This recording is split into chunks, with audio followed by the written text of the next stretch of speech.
Pensa no poder como se fosse um grande edifício. Qual seria a fundação dele? Bom, para Robert Greene, autor de As 48 Leis do Poder, é uma coisa só: a sua reputação. É ela que sustenta tudo. Hoje, a gente vai mergulhar fundo na Lei 5 para entender por que ela é a base que pode te erguer ou te derrubar de vez.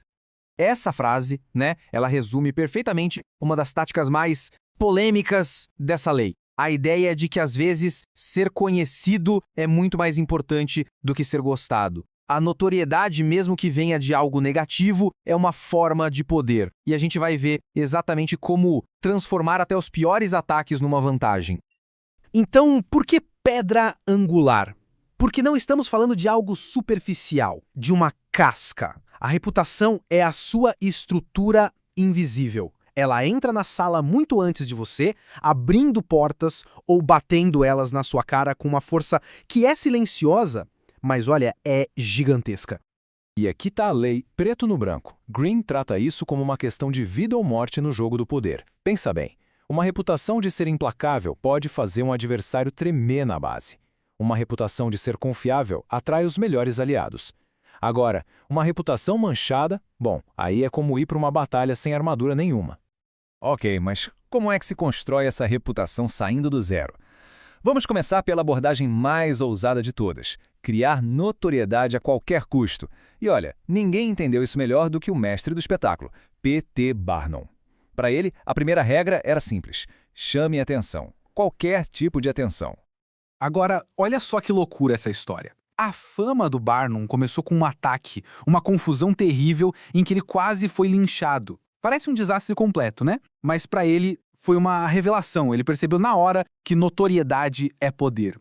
No dia seguinte, todo mundo na cidade sabia o nome dele. E a curiosidade fez o quê? Levou uma multidão direto para o circo dele. Claro, nem todo mundo vai ter a sorte de ser confundido com o assassino, né? Então, a pergunta é: como gerar essa atenção do mais absoluto nada de forma planejada? O Barnum criou um método que era tão bizarro quanto genial. E ele só precisou de um homem e de alguns tijolos. E aqui está a genialidade na sua forma mais simples e absurda: o golpe do homem do tijolo. A coisa toda não fazia o menor sentido. Um cara andando sério, trocando tijolos de lugar sem dar uma única explicação. A cidade inteira parou para assistir. A curiosidade virou uma febre. As pessoas precisavam saber o que diabos estava acontecendo. E o resultado disso? Mais de 1.000 ingressos vendidos. Em um único dia, o Barnum não vendeu uma atração. Ele vendeu a resposta para um mistério que ele mesmo criou. Ele literalmente transformou um porquê na cabeça das pessoas em dinheiro no bolso dele. Uma aula de como fabricar atenção do nada. Mas o estilo espalhafatoso do Barnum não é o único caminho. E se, em vez de um ataque barulhento para chamar a atenção de todo mundo, o poder pudesse ser construído com a precisão de um bisturi? Vamos mudar completamente de tática agora e ver uma abordagem mais sutil: a de construir uma reputação em torno de uma única e poderosa qualidade. A chave aqui é a associação. Quando as pessoas te associam a uma qualidade única, seja eficiência, criatividade ou, no caso do Casanova, sedução, essa reputação começa a trabalhar sozinha. Ela chega antes, as pessoas já esperam ver aquilo. A reputação do Casanova o precedia, criando um mistério que muitos queriam desvendar por conta própria. Esse exemplo do Henry Kissinger é simplesmente brilhante. Ele tinha a fama de ser incrivelmente exigente. A história é que um assessor entregava um relatório e o Kissinger devolvia com uma pergunta: é o melhor que pode ser feito? O assessor, intimidado, passava noites refazendo tudo. Isso se repetia, até que, exausto, o cara dizia: sim, senhor, este é o meu melhor. E só aí o Kissinger respondia: ótimo, então agora eu vou ler. Ele nunca tinha lido as outras versões. A reputação dele sozinha extraiu o máximo de excelência da equipe.